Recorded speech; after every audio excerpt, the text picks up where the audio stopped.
Todos repetem a mesma história, e a história sobrevive porque é verdadeira o bastante para passar.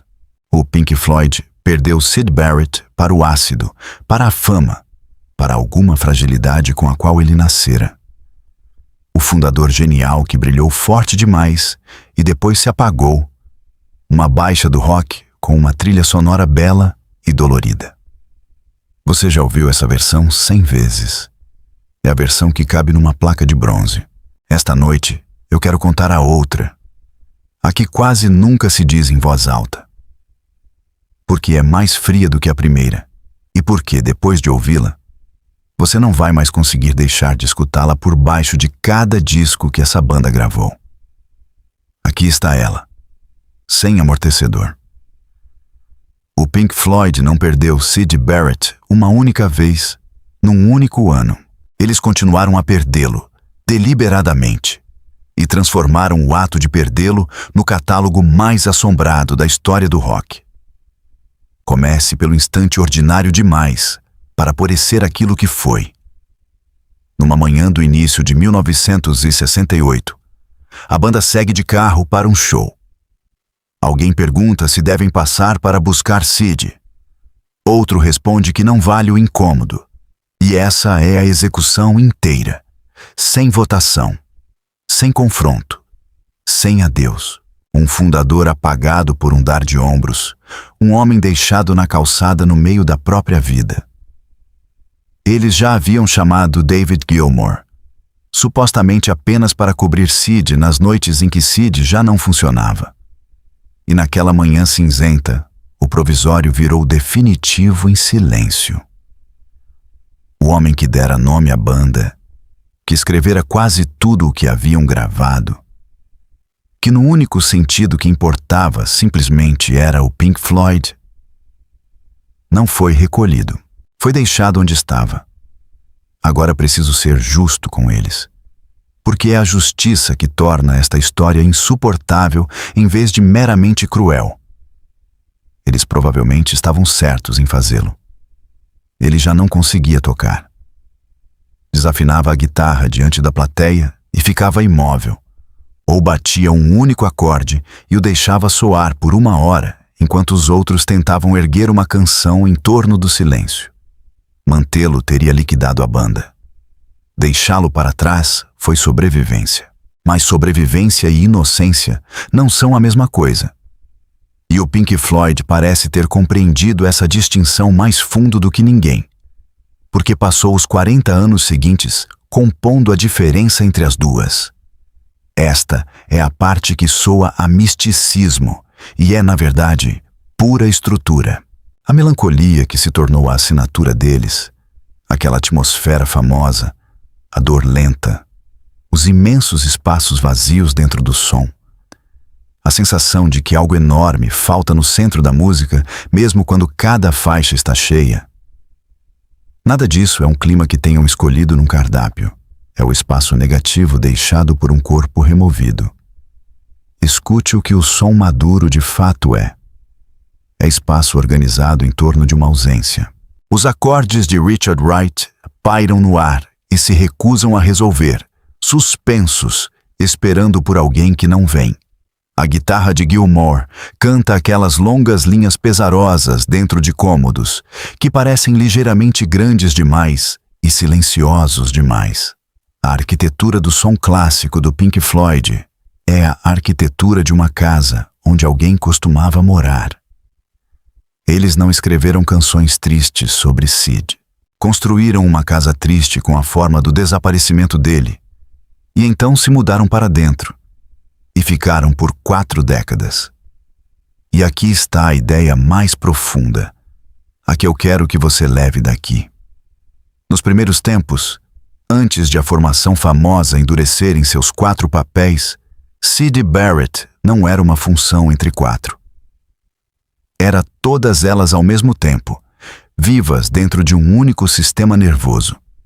Escrevia as palavras, cantava-as, tocava a guitarra, concebia a visão inteira, estranha e fantasiosa. A letra e a voz e o instrumento e o conceito não eram colaboradores. Eram uma só pessoa. Ele era o corpo e a mente, e a cor e o pulso, indivisos. E é exatamente isso que não podia durar. Porque nenhum sistema nervoso sozinho aguenta sustentar os quatro em intensidade plena por muito tempo, sem rasgar pela costura. Então, quando Sid ruiu, a banda não simplesmente contratou um vocalista substituto, fez algo bem mais estranho e bem mais revelador do que haviam perdido. Pegou o todo impossível que ele fora e o dividiu em 4 homens, cada um capaz de sobreviver, carregando apenas 1/4 daquilo. Gilmour ficou com o corpo, a voz, a guitarra, o puro prazer físico do som.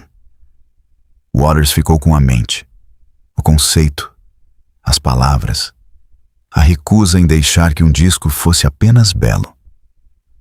Wright ficou com a harmonia e a atmosfera, a cor que não pertencia nem ao corpo, nem à mente. Mason ficou com o pulso, o chão paciente e sem ostentação sob os pés de todos os outros. 4 funções mantidas em tensão, e a química entre elas produziu cada grande disco que fizeram. Mas entenda o que essa química de fato era. Era uma amputação. A banda que você ama nasceu do corte de um único gênio em 4 pedaços sobreviventes. Eles não são o grupo que substituiu Syd Barrett. São o que restou dele, distribuído por 4 homens, cada um capaz de carregar só 1/4 do fogo que o consumira vivo.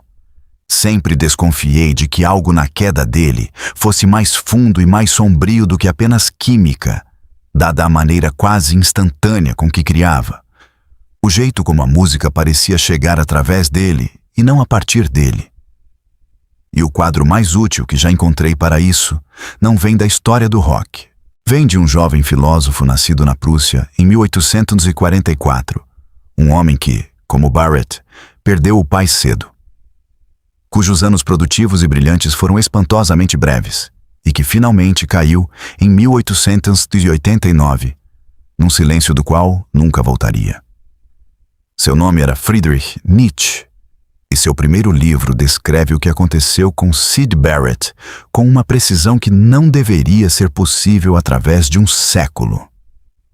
Esse livro argumenta que toda beleza artística nasce da tensão entre 2 forças. Uma ele batiza com o nome de Apolo, o deus da estrutura, da forma, das ilusões protetoras que erguemos para conseguir viver, da própria linguagem, que nos deixa traçar uma linha limpa em torno do mundo e fingir que a linha é real. A outra ele batiza com o nome de Dioniso, o deus da embriaguez, da dissolução das fronteiras, da destruição estática do eu, a força que arrasta o indivíduo de volta ao oceano indiferenciado da vida. A grande arte, diz Nietzsche, exige as 2 em equilíbrio. E o artista que se entrega inteiro ao dionisíaco, que ergue o véu protetor até o fim e olha diretamente para o que há por trás dele, pode não conseguir baixar o véu de novo. Isso é Barrett. Desde o primeiro compacto, ele anunciou que pretendia erguer o véu e mostrar a realidade sem seus disfarces consoladores. Suas canções filtravam tudo por um subconsciente que produzia uma voz e um som, e uma lógica que eram só dele. Mas em algum ponto desse processo, ele deixou de descrever a dissolução e passou a sofrê-la. Em suas passagens instrumentais mais extremas, abandonou a linguagem por inteiro, rendido a um fluxo de som que não respondia nem à sintaxe nem à gramática, apenas ao puro impulso dionisíaco. Consultou um antigo oráculo da mudança e escreveu uma canção a partir da resposta. Abraçou a dissolução com tamanha ferocidade que não achou mais o caminho de volta a nenhum equilíbrio vivível. A única faixa que conseguiu dar ao segundo álbum da banda é o som de uma personalidade que pergunta, por dentro, se ainda está ali. Ele não estava presente, em mais de um sentido. Depois que ele se foi, Os ex-estudantes de arquitetura que o tinham visto desaparecer naquela embriaguez entenderam que não conseguiriam reproduzi-la. Não dava para se forçar ao dionisíaco. Ele quase matara o único homem que o havia de fato penetrado. Então, escolheram o oposto. A espontaneidade anárquica da era Barrett deu lugar, quase da noite para o dia, à construção meticulosa, a discos e concertos calculados ao segundo. A uma arte em que o acaso quase não tinha vez. Foi este o momento exato em que o apolíneo triunfou sobre o dionisíaco no Pink Floyd. E triunfou, não como vitória, mas como condição de sobrevivência. Eles ergueram a catedral porque haviam visto o que acontecera com o homem que entrou no fogo sem uma. O que nos traz a história de fantasma mais célebre da música gravada. E quero contá-la devagar, porque é perfeita demais para ter sido inventada. E não foi inventada. Em junho de 1975, a banda está de volta a Abbey Road, no fundo da gravação de um álbum erguido em torno de Sid, trabalhando justamente na peça que o pranteia, a longa elegia reluzente que todos hoje conhecem. Um homem pesado e calvo entra na sala de controle. Sem cabelo, sem sobrancelhas, carregando um peso que nunca carregara. Ele fica ali parado, e por um tempo, ninguém na sala o reconhece. São as pessoas que o amaram, que começaram uma banda com ele, que o deixaram numa calçada 7 anos antes, e elas não conseguem situar aquele rosto. Então alguém percebe. É Sid. Por uma coincidência tão cruel que beira o sobrenatural, ele apareceu no dia exato em que gravavam a canção sobre a sua ausência. Pergunta, vagamente, quando a parte de guitarra dele será necessária. E depois sai à deriva de novo, e a maioria deles nunca mais o vê. Detenha-se no que essa cena de fato é. Eles não pranteavam um morto. Encenavam a morte dele enquanto ele estava vivo o bastante para entrar na sala e assistir. Já o tinham transformado numa canção, numa ausência bela e vendável e imortal. E a ausência entrou usando um corpo e os assustou. Porque o Sid vivo era uma interrupção do buraco perfeito, com a forma de Sid dentro do qual haviam construído uma carreira inteira. E aqui está a inversão que prometi, a coisa que vira a história triste do avesso. Dizem-nos que a tragédia de Syd Barrett é que ele enlouqueceu. Eu quero sugerir que a tragédia é que ele estava certo. Olhou para a mesma máquina para a qual os outros olhavam. A turnê, a indústria, a exigência de se tornar um produto confiável, a obrigação de permanecer são e simpático e disponível para que o show seguisse para sempre. E algo nele recusou. Chame de química, chame de doença, chame de fragilidade de nascença. Por baixo de tudo há uma recusa. Um homem que não conseguia, ou não queria, continuar atuando depois de ter visto, com olhos mortais, o que atuar de fato custa. Os outros 4 continuaram atuando.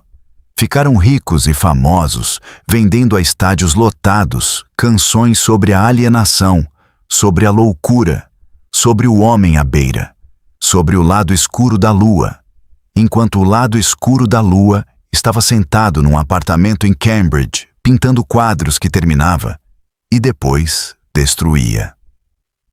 Para crédito genuíno e duradouro deles, garantiram que os direitos autorais o alcançassem até o dia em que morreu. Mas a aritmética por baixo é impiedosa. Eles venderam a vista do abismo. Ele pagou pela queda. Cada disco sobre a loucura foi financiado, no nível mais fundo, por uma loucura real da qual eles escaparam e ele não. E quanto mais perto chegavam da grandeza, mais claramente essa grandeza era iluminada pela ruína dele. Então, deixo você onde a própria música me deixa. Ouça de novo aquelas 4 notas lentas que abrem a elegia, A frase que todos chamam de mais triste do rock inteiro. Nós a ouvimos como uma banda chorando um amigo tombado. Mas elegia é o que se canta sobre os mortos, e Sid não estava morto. Sobreviveria àquela gravação por mais de 30 anos. Logo, não é elegia nenhuma. É uma confissão cantada a um homem vivo, por 4 pessoas que tinham construído todo o seu som a partir do espaço onde ele costumava estar, que não reconheceram o rosto dele quando surgiu na porta, e que passariam o resto da vida sem conseguir parar de descrever o buraco que ele deixou. Porque o buraco era a banda. Onde a arte não consola, ela autopsia. E o que a autópsia revela aqui não é um homem que se quebrou, mas um homem que viu, e outros 4 que escolheram a estrutura que lhes permitiria continuar a desviar o olhar.